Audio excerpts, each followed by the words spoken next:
Chad, for generations, the Whispering Valley wasn't just a place, it was a feeling. My family's cabin was our sanctuary. Years of chasing the corporate dream, the endless grind, it all ended in one brutal email. Your services are no longer required. Laid off. But as the sting faded, a different clarity emerged. The valley, the cabin, my roots, it was time to return. The drive felt like shedding the city. Finally, the old dirt track appeared, winding off the main paved road. Home. The cabin stood exactly as I remembered it, sturdy, silent, patiently waiting. The scent of pine needles and damp earth was a balm. I spent the first few hours just being, sweeping out the main room, airing out the musty scent. The simple act of claiming the space again felt profoundly therapeutic. I was halfway through unloading the first load of boxes from my truck when I heard it, the crunch of tires, a sound utterly out of place. Pristine black SUV, far too polished for this terrain, glided to a stop. "Karen, excuse me, you can't park that eyesore there. This is a private road, and frankly, your vehicle is obstructing the designated community vista point." "Chad, a community vista point? I think you mean my driveway, and this eyesore is my truck." "Karen, your truck. Listen, I don't know who you are, but you clearly don't live in the Whispering Pines Estates Homeowners Association. We have bylaws, dear. You're trespassing. This entire area is reserved for the residents." "Chad, oh, I think I live here. My name is Chad. This is my family's cabin." "Karen, nonsense. The previous owner, some old man who let this place rot, hasn't been here in years. We assumed the property had been abandoned and we're finally getting approval to repurpose this land into an official HOA trailhead." "Chad, let this place rot? Abandoned? Repurpose this land?" The audacity is staggering. This isn't just about a parked truck. This is about a legacy you're trying to erase with the stroke of an HOA pen. The notion that you simply assumed my family's private valley was up for grabs, that you were planning to turn it into your trailhead, sends a cold wave of fury through me. Karen, assumption or not, you are in violation. We have strict rules regarding unkempt properties and unauthorized individuals in the community. I have my clipboard right here with my official title of HOA Community Liaison, Chad. I don't care about your clipboard. Karen, you will. You have 24 hours to remove your vehicle and yourself. If you don't, I'm calling the HOA's legal counsel and they will fine you into oblivion. We do not tolerate unauthorized structures or vehicles in our community. Chad, he opens his truck door and pulls out a thick leather-bound binder. That's funny. I just spent a month going through county property records and the original Whispering Pines development covenants. Karen, what is that? Junk. Chad, no, this is reality, and I'm pretty sure your HOA only covers the subdivision built on the ridge above the valley floor. Karen, that's impossible. The HOA maintains this road. Therefore, the land is community property. Chad, wrong again. The road is a legally designated access easement. You pay for maintenance to use it. I, however, own the dirt it's built on. I could, technically, decide to charge a usage fee, Karen. Interrupting, voice rising, that is ridiculous. You are threatening the entire community. This is outrageous. I demand to speak to your HOA representative. Chad, a cold smile spreads across his face. You misunderstand. You don't get it. You are trying to enforce rules on land that is entirely outside your jurisdiction. You're the one trespassing. I decided to drop the bomb. The only thing sweeter than proving a Karen wrong is proving her wrong on a massive scale. Chad, let me clarify the property lines for you, Karen. The original Whispering Pines development was limited to the upper ridge lots, carved out of my family's massive land grant. The deeds were very clear. Karen, show me where it says this, Chad. Tapping the binder, I have the plats right here, but I'll save you the legal jargon. This entire valley floor. The stream you all complain about and the forest you hike in. The land you assumed was community property. It's all mine, Karen. Her voice goes thin and high. That cannot be true. We were told the valley was protected. We were told it was part of the common area. Chad, protected by whom? The last survey my grandfather commissioned was 50 years ago. I just had a new one finalized last week.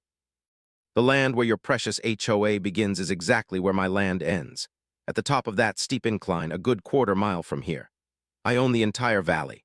Karen, sputtering near hysteria, you cannot block our access. You cannot claim. Chad, I can. And the first thing I'm doing is installing a nice, permanent private property gate right at the junction with your paved HOA road. As of today, there's a new rule in the valley, no trespassing. Karen, screaming, this is a declaration of war. I will call the police. I will call the county. You will not get away with this. The HOA will crush you. Chad, calmly as he takes a large, official-looking sign out of the truck. You're welcome to try. Just know that every step you take from here on out is on private property. And I'm starting the clock. Karen, yelling as she scrambles back towards her SUV. This is not over. You will hear from our lawyers. Chad, speaking to the retreating Karen, great. I'll tell them to bring their hiking boots. It's a long walk to the ridge. Chad, Karen's screech faded as her black SUV shot back up the valley road. I watched her go, a mix of grim satisfaction and cold dread settling over me. That satisfaction came from seeing her face, the complete collapse of her entitlement. The dread came from the knowledge that this was far from over. A Karen with a title, a clipboard, and a black SUV doesn't just concede defeat, she calls in an airstrike. I spent the next hour pounding a half-dozen large, official-looking private property, no trespassing signs along the road leading up to the cabin. It was physically exhausting, but deeply therapeutic. Every swing of the hammer was a strike against corporate stress, against entitlement, and against the HOA that tried to claim my legacy. The piece lasted exactly 12 minutes after I finished installing the last sign. A different vehicle, a white sedan with official-looking county decals, slowly approached. Behind it, hovering conspicuously, was Karen's SUV. She hadn't gone for a lawyer yet. She went for immediate, petty, bureaucratic vengeance. Karen, voiceover, loud and excited. "See, officer, look at this unsightly sign, and that eyesore of a truck illegally parked on a community access road. He is violating county code." County official, male, middle-aged, tired. "Speaking to Chad, sir, I'm with the county planning department. We received a complaint about illegal signage and unauthorized habitation within the Whispering Pines Estate's jurisdiction. Chad, I'm happy to address this, sir. First, my truck is parked on my private property. Second, this cabin is authorized. And third, she's wrong about the jurisdiction. County official, I'm showing this parcel, the valley floor, as common area. It falls under the general covenants of the HOA's master development plan. Chad, he walks back to his truck and returns with the massive leather binder, slapping it down on the hood. With respect, your database is referencing the preliminary 1998 survey. Everything changed in 2002. You see these documents? He points to a specific page. This is the revised final plat map and the quiet title action filed by my grandfather. When the HOA subdivision was formed, this valley was specifically carved out and conveyed back to the original owners, my family. County official takes the documents, scanning them carefully. Karen watches, clutching her clipboard so hard her knuckles are white.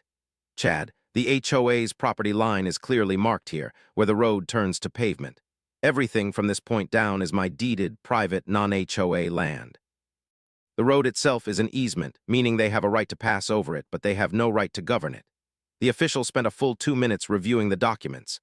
The silence was immense, broken only by Karen's furious, ragged breathing. County official, looking up, folding the documents and handing them back to Chad.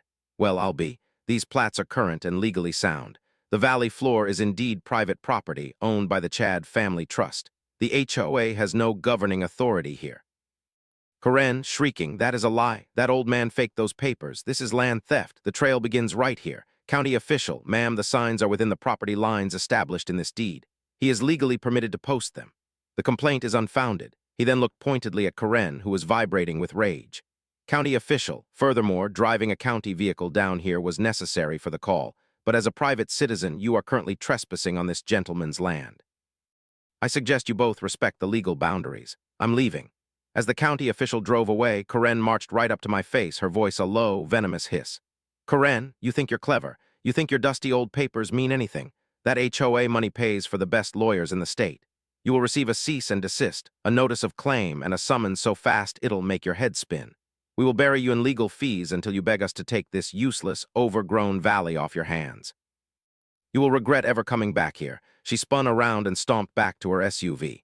But this time she didn't leave immediately. She parked just beyond the property line, just at the top of the ridge where the paved road began, and just stared. Chad, voiceover, I knew she was serious. This wasn't just neighborly pique, it was a crusade. She had the backing of an entire HOA budget and the mindset of a general who couldn't accept defeat. She was right about one thing: the legal battle was coming, and it would be brutal. I had the deed. I had the law. But the HOA had the money and the sheer, focused will of a Karen scorned. The valley might be quiet, but the war for its ownership had just begun. The white county sedan had long since disappeared up the paved ridge road, leaving only the scent of dust and the ringing silence of the valley. Karen's black SUV remained, however, parked conspicuously just beyond the boundary line, its tinted windows reflecting the setting sun like the malevolent eyes of a predator. I knew she was still inside, watching, strategizing, seething with a fury that went beyond mere neighborhood annoyance. This was a personal vendetta, a battle for supremacy in a world she believed she was destined to rule. I felt the weight of it settle on my shoulders. the exhaustion of the recent corporate fight instantly replaced by the adrenaline of a new, unexpected war. I took a moment to stand in the driveway, the thick leather binder clutched in my hand, feeling the solid, undeniable truth of the paper against my palm. The valley was mine, every single inch. The law had spoken. But the law, I knew, was often merely the starting line for the truly determined bully. My first act was to finish what I had started. I used the remaining daylight to officially, aggressively mark my property. I didn't stop with the simple wooden sign I had initially grabbed. I retrieved a heavy-duty post-hole digger from the cabin and spent 2 grueling hours installing permanent metal posts anchored in quick-drying cement. Across the top of the posts, I strung bright yellow caution tape and hung a series of professionally printed laminated signs. Absolutely no trespassing. Private property. Violators will be prosecuted. I placed one every 20 feet along the entire length of my boundary line nearest the road, creating an unmistakable, jarring visual declaration that this was no longer negotiable community space. It was a bold, aggressive move, designed not just to inform, but to annoy.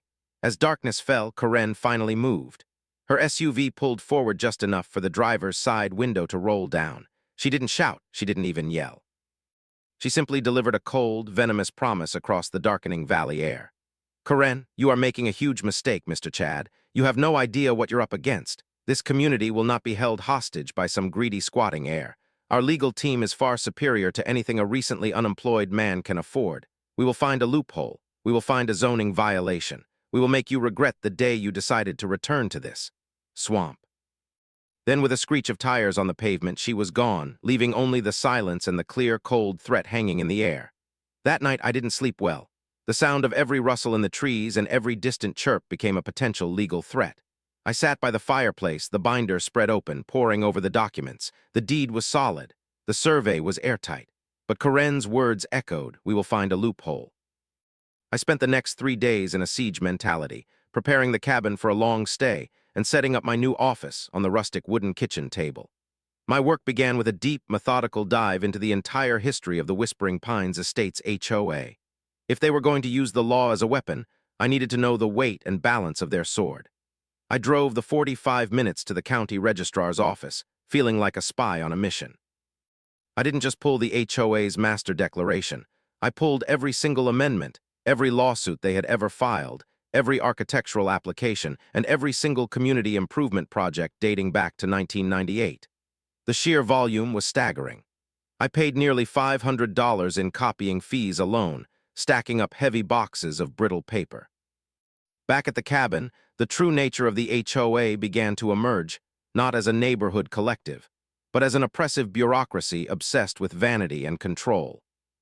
The records showed numerous lawsuits against homeowners over everything from paint color disputes to the length of grass, petty vindictive actions driven almost exclusively by the community liaison role, Karen's title. She hadn't just been enforcing rules. She had been dictating taste and wielding the HOA's collective budget as her personal cudgel. I found instances where the HOA had spent tens of thousands of dollars battling retired couples over flagpoles, and others where they had ignored genuine infrastructure issues to prioritize aesthetic projects like the community Vista Point Karen was so defensive about. The pattern was clear. They were rich enough to be petty, but shallow enough to ignore real problems. The constant tension outside my boundary was also escalating. Now that Karen had been thwarted by the county, she moved to passive-aggressive retaliation. The second morning, I found 3 vehicles, 2 expensive SUVs and a construction van, parked directly across the paved road, completely blocking my narrow access easement to the rest of the world. They were contractors, supposedly assessing the potential for a new trail reroute.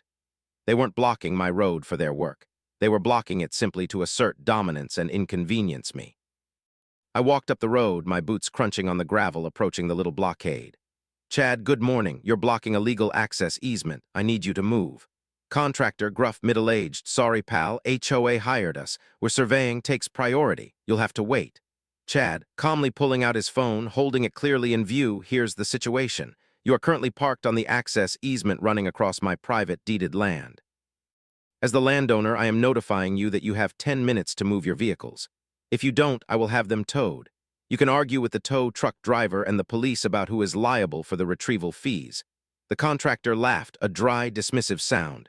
"Contractor, you're not going to call a tow truck all the way out here. Takes hours." "Chad, With a confident smile, my grandfather was the last mayor of this county, and he taught me to use leverage. I pay a retainer to the local towing company specifically for emergencies on this road. They are 10 minutes away. Choose wisely, 10 minutes. I walked back to my property line and started conspicuously timing them on my watch. The bluff worked. The gruff contractor didn't want the hassle, especially not from an unpredictable local. Within 5 minutes, they were back in their vehicles, grumbling and speeding away. The petty conflicts drained me, but they also clarified my objective. My goal was no longer just to live in peace. It was to neutralize Karen and the entire HOA board's authority so thoroughly that they would never threaten a private landowner again. I needed a flaw in their armor, a single critical vulnerability that no amount of money could fix. And I realized the answer lay somewhere in the thousands of pages of boring, dense, bureaucratic paperwork piled up on my kitchen table. I focused my search on infrastructure, maintenance, and anything related to utility easements, the kind of ugly, necessary details that wealthy HOAs like this often ignored in favor of landscaping rules and pool hours. I skipped the lawsuits about house color and went straight for the diagrams. It took me another agonizing 2 days, fueled by coffee and sheer determination, but finally, deep within the records of the original development covenants, I found it. It wasn't a subtle detail. It was a glaring, enormous, community-wide catastrophe waiting to happen, hidden in the complexity of utility infrastructure maps. The main sanitary sewer conveyance line for the entire Ridge subdivision, the line that carried all the wastewater from every mansion and clubhouse in Whispering Pines estates, did not follow the paved road. Due to difficult geology on the ridge, the original developers had taken the path of least resistance. That path, according to the official hand-drawn utility map dated 1999, cut a straight line right through the heart of my valley, a distance of nearly a quarter-mile. And on that map, where the developer's attorney should have recorded a permanent, properly filed utility easement, there was only a notation in faded ink. Easement TBD, TBD, to be determined. They had been pumping the entire HOA's raw sewage across my private, untouched valley floor for 20 years without a valid, legally recorded easement. The most vital piece of their infrastructure was entirely dependent on land they didn't own, and for which they had no legal right of access. I stared at the map, the weight of the paper now shifting from a defense to a terrifying, absolute weapon. I realized that Karen, the county official, and the entire HOA board had been fighting me over a parked truck and a property line, completely unaware that their entire community was built on a legal time bomb.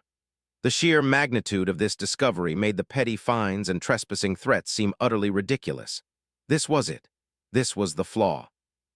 I picked up the phone and made the most important call of the entire confrontation, not to the police, not to the county, but to a lawyer specializing in environmental and property rights. I had leverage now. I had the ultimate unanswerable checkmate. The war was officially moving to my terms. Yes, the transition is excellent. The content you added immediately after the excerpt continues the narrative flow perfectly and provides a necessary break in the action to set up the major plot development, the sewer line discovery. Here is why the flow works. Excerpt ending. Karen makes a serious, credible threat. The legal battle was coming, and it would be brutal. Chad accepts the reality of the threat and prepares for war. He marks his territory aggressively, engages in petty skirmishes, the blocked road, and most importantly, dives into research to find the HOA's weakness. The small, petty victories against Karen and her hired thugs, the tow truck bluff, the aggressive signage, had been necessary for my sanity, but they were nothing more than skirmishes. I knew the real war would be fought with paper and prestige, and my opponent held the better hand. Karen was right. The HOA's pooled wealth could buy a legal team determined enough to exhaust a recently laid-off man into surrender, regardless of the legality of my deed. They didn't need to win the case. They only needed to make fighting the case too expensive. This grim realization fueled my solitary work. For 4 days, the Whispering Valley was my prison and my library.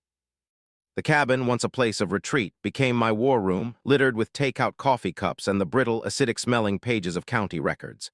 The massive stacks of documents, covenants, amendments, architectural committee decisions, old surveys, were both maddeningly dense and mesmerizing in their banality. It was a history of a community obsessed with the appearance of luxury, yet utterly careless about its foundation. I had eliminated the petty possibilities. No zoning violations on the cabin, it was grandfathered in, no environmental restrictions that prevented signage, and no valid easement on the road that gave them governance. but their sewer line that felt different. Utilities were non-negotiable essential infrastructure. No community can function without them. My eyes kept returning to the faded utility maps from the late 90s. The original Whispering Pines development was built on a ridge, presenting a nightmare for gravity-fed sanitation. The only logical, cost-effective route for their main trunk line, the one carrying all the wastewater from every mansion and their precious golf club, was a steep, straight descent through the lowest point of the valley floor. I traced the thick blue line on the map with a sweat-dampened finger. It entered my property a few hundred yards north and ran uninterrupted for almost a quarter-mile, directly beneath the pines and just yards from my cabin's creek, before connecting with the main municipal line far south of my boundary. I pulled out the corresponding deed and easement index. For every other utility, the power line, the gas line, the fiber optic cable, there was a corresponding, legally recorded permanent easement filed with the county. The developers had meticulously secured rights for every single piece of infrastructure except the most critical, most dangerous one. There it was, on the page for the main sanitation conduit, a note scrawled in faded ink where the official recording number should have been. Easement TBD to be determined. TBD. To be determined.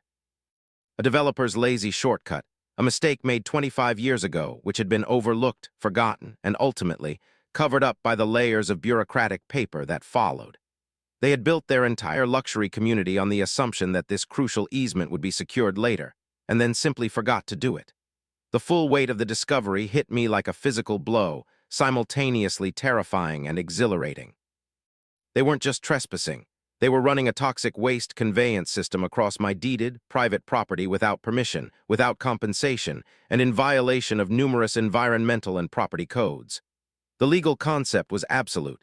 This constituted a continuing illegal trespass and encroachment on my land. I laughed, a ragged, relieved sound that echoed in the lonely cabin. HOAKAREN and the HOA hadn't been paying for the best lawyers. They had been paying for the best window dressing to hide a fundamental $500,000 structural flaw. My strategy instantly changed. I was no longer playing defense against a fine for a parked truck. I was preparing to seize the most powerful offensive weapon in property law. I immediately called the highly recommended property attorney I had researched, a man named Frank Marino, known in the area as the Badger for his tenacity. His initial reaction was pure professional shock. Chad, over the phone, Mr. Marino, I'm the owner of the Whispering Valley floor property. The HOA on the ridge Whispering Pines Estates is threatening to sue me over a boundary dispute, but I believe their primary sewer line runs across my property without an easement. Frank Marino. A deep, gravelly voice. Well, that's not good, but it's common. You can usually negotiate a retroactive fee and a maintenance schedule. What's your leverage? Chad, my leverage is that I have the original 1999 utility map marked easement TBD, and the county recorder confirms no subsequent easement was ever filed. They have been running the sewage from their entire community across my private land for 20 years with zero legal right. A long silence followed. Frank Marino didn't speak again for nearly 30 seconds. Frank Marino. Finally, Mr. Chad, you are holding a nuclear option. This is not a simple dispute over fees. Without that easement, their sewer line is an illegal, continuous encroachment.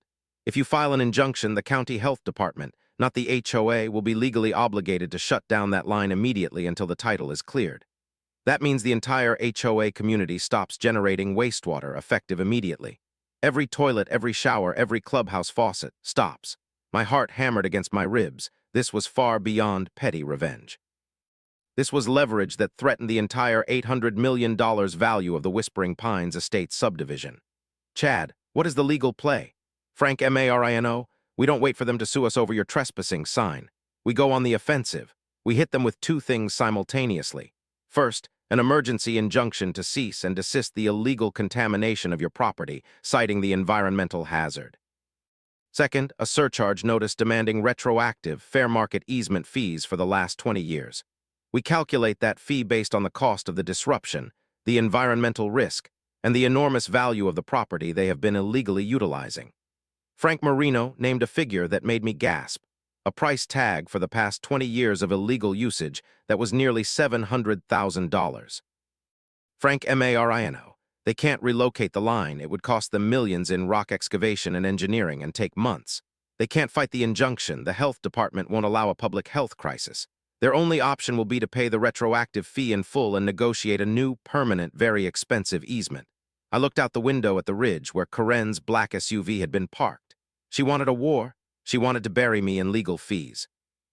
I was about to bury her entire association under a mountain of sewage and debt. Chad, Frank, let's file it. Every paper, everything you can throw at them. And make sure the HOA's legal counsel receives the documents at exactly 9:00 a.m. on Monday morning. The anticipation of that moment, of watching the Queen of the Ridge finally realize the true cost of her petty entitlement, was a far greater reward than any quiet afternoon in the valley. The war had just become winnable. Monday morning arrived clear and cold in the valley. The air was still, broken only by the distant, muffled sound of traffic from the paved ridge road, a sound that this morning felt like the gathering energy of a distant storm. I was no longer the laid-off man seeking refuge. I was a litigant prepared to execute a surgical, devastating strike. Frank Marino, the Badger, had promised a precise delivery, and I trusted him completely. At precisely 9:00 a.m., the digital clock on my laptop flipped over. I imagined the scene 50 miles away at the HOA's plush, appointed corporate lawyer's office. A clean-cut paralegal accepting a thick packet of documents, stamped and docketed by the court. That packet contained the emergency injunction to cease and desist, the detailed property surveys, the damning utility map marked easement TBD, and the crowning jewel, the notice of intent to charge retroactive easement fees, the $700,000 bill. I spent the morning cleaning the cabin, anticipating the inevitable chaos. I knew the documents wouldn't hit the board until mid-afternoon, but when they did, the reaction would be immediate, explosive, and directed entirely at me. The first sign of the impending meltdown came at 2:45 p.m. It wasn't an official phone call or a new lawyer letter. It was the appearance of the black SUV.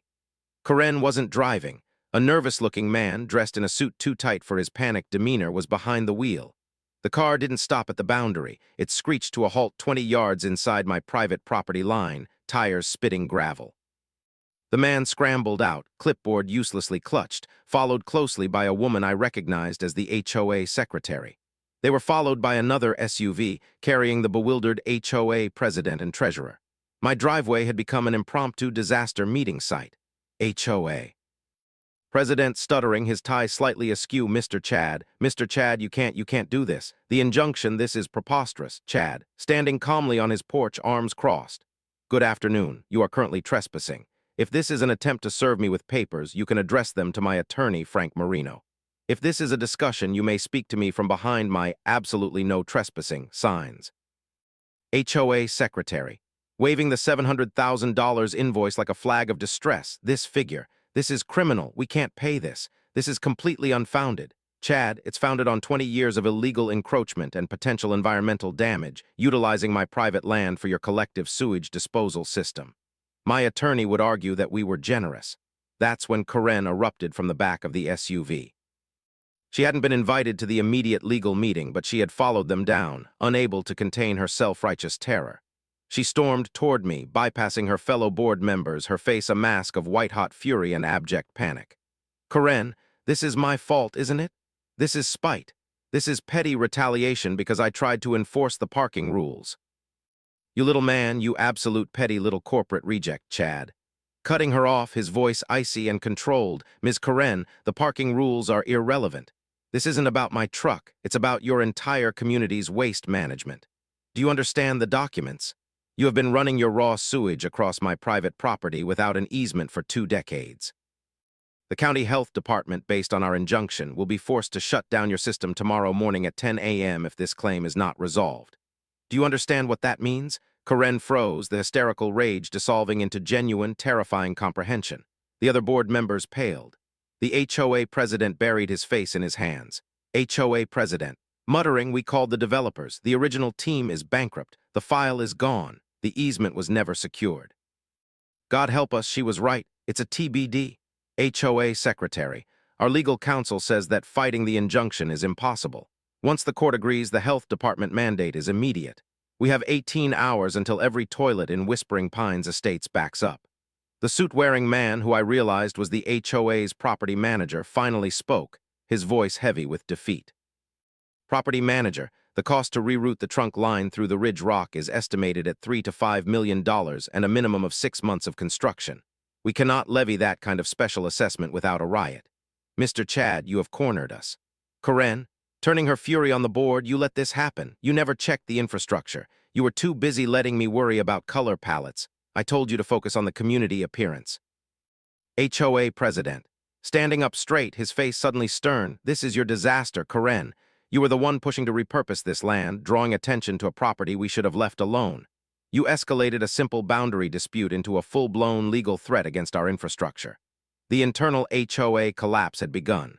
The blame game, swift and vicious, completely isolated Karen.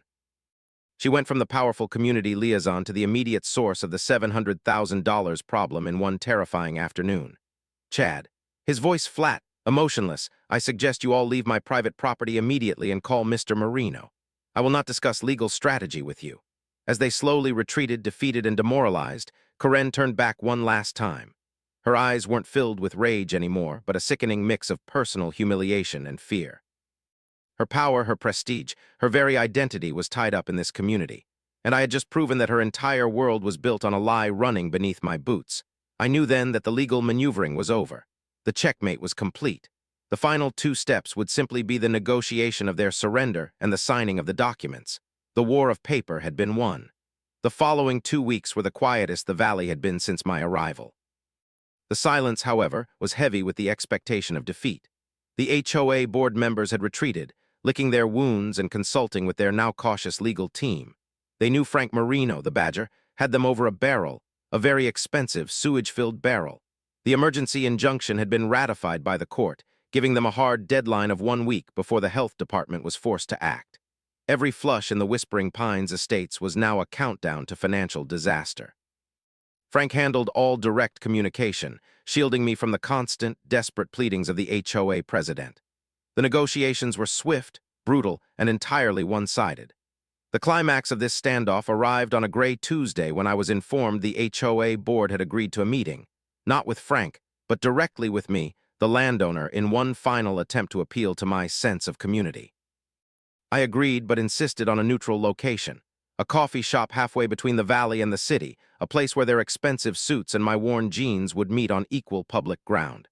I arrived with Frank, sitting opposite a delegation of 3, the HOA president now looking thin and utterly defeated, the treasurer whose financial panic was obvious, and their corporate attorney who was clearly just there to manage the unavoidable damage. Karen was conspicuously absent. HOA president. Sliding a thick, official-looking document across the table, Mr. Chad, we have drafted a counter-proposal. We agree to the permanent easement, and we have agreed to a generous compensation package of $250,000 for the retroactive use. This is a substantial sum, representing a hardship for our community, but we are willing to, Frank Marino.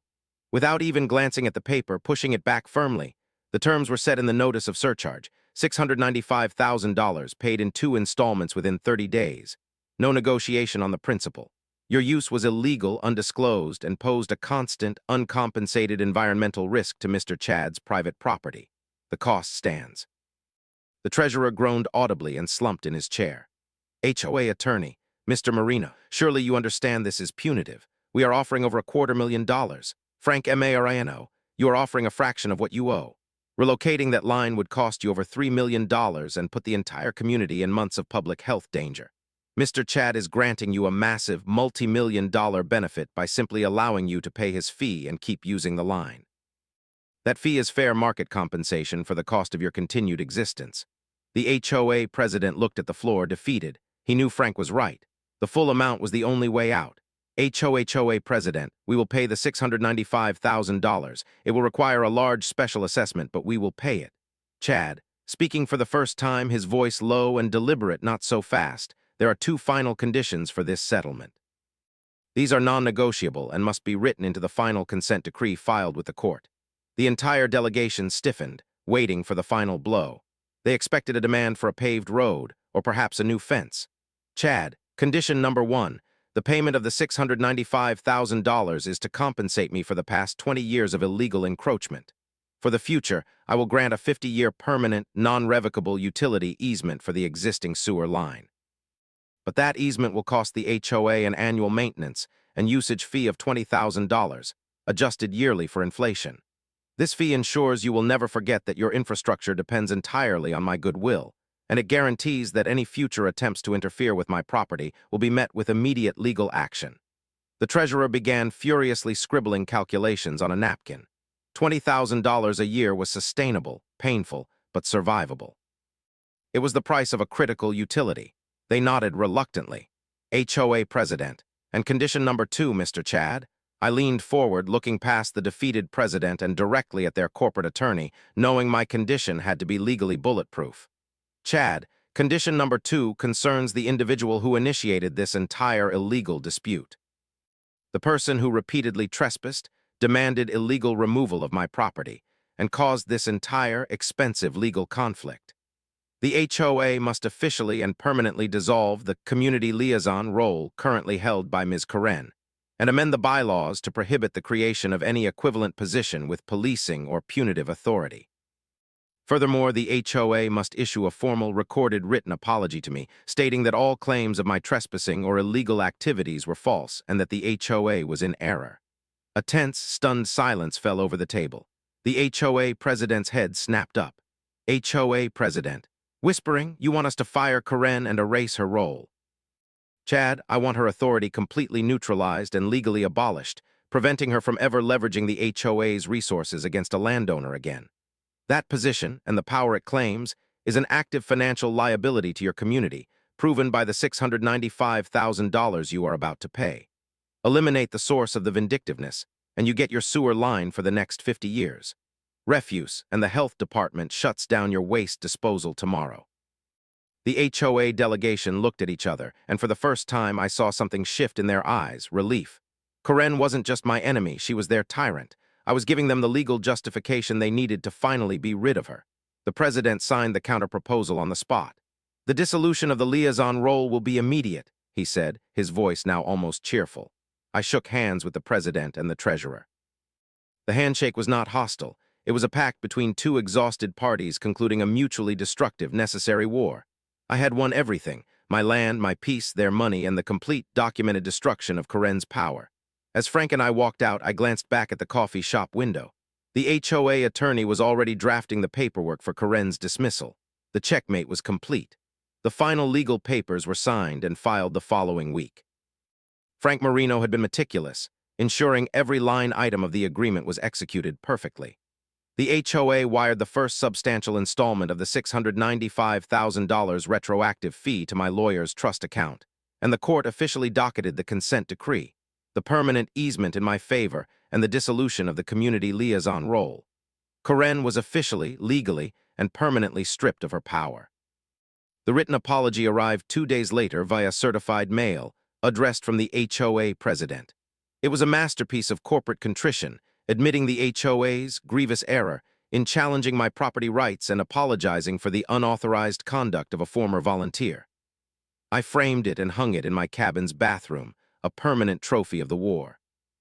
With the legal battle concluded and my finances surprisingly robust, my severance had been untouched, and I had nearly $700,000 in the bank, I turned my focus back to the valley. The ultimate symbol of my victory and the physical guarantee of my future peace was the construction of the gate. I hired a local ironworks company known for their beautiful, over-engineered designs. The gate was not subtle. It was a massive, automatic, 10-foot-tall arch of forged black steel, designed to match the rugged permanence of the mountain landscape. It was installed precisely at the legal boundary line, right where the paved HOA road ended and my private dirt track began, the very spot Karen had once declared her community vista point. The construction took 3 weeks. During that time, the HOA residents, including Karen, had to drive past the slow, noisy process every day. They had to watch as their retroactive fees, money that could have been used for their community pool or clubhouse, were literally being welded into the fortress that kept them out. It was a physical, daily reminder of their mistake. The final element was the gate's security panel. I programmed the entry codes and installed a large, weatherproof sign beside the keypad. It read simply, "Whispering Valley Private Estate No Trespassing. Violators will be prosecuted." Access by appointment only. The day the gate was finished, I locked it down for the first time. The silence that followed was instant and absolute. The valley was no longer a disputed borderland. It was a sanctuary. My final encounter with Karen came 2 months later. I was driving up the ridge road to pick up supplies, and as I approached my boundary, I saw her. She was standing exactly where her SUV had screeched to a halt during the climax of our confrontation, right beside the massive, unyielding steel gate. She wasn't wearing her athleisure anymore. She was dressed in normal clothes and looked older, smaller, and utterly defeated. She was alone, clutching nothing but a set of keys. I stopped my truck just outside the gate. I didn't open the window. I didn't need to speak. Karen looked past me, into the untouched, silent valley that she had tried to claim and failed to conquer. She looked at the steel gate, which bore a small plaque, "Paid for by the Whispering Pines Estates HOA." She looked at the gate's keypad, the symbol of my absolute control. Finally, her eyes met mine through the glass. There was no anger left, only the cold, vacant expression of someone who has lost the single most important thing in her life, her power. She had nothing left to say, no clipboard to wave, and no HOA title to brandish. I gave her a single, slow, deliberate nod, not of victory, but of finality. Then I pressed the button on my key fob. The enormous steel gate whooshed open with a soft, expensive hydraulic sound, wide enough for my truck to pass through. I drove through the gate, which swung shut instantly and automatically behind me, sealing the valley away from her for good. As I continued up my private drive, I glanced in the rearview mirror. Karen hadn't moved. She was still standing there, a lonely, powerless figure trapped on the other side of the boundary she had desperately tried to erase. The valley was quiet again, truly private now. My legacy was secure, and every time I drove through my custom-built HOA-funded gate, I knew exactly who had paid for my peace. Justice served on 500 acres.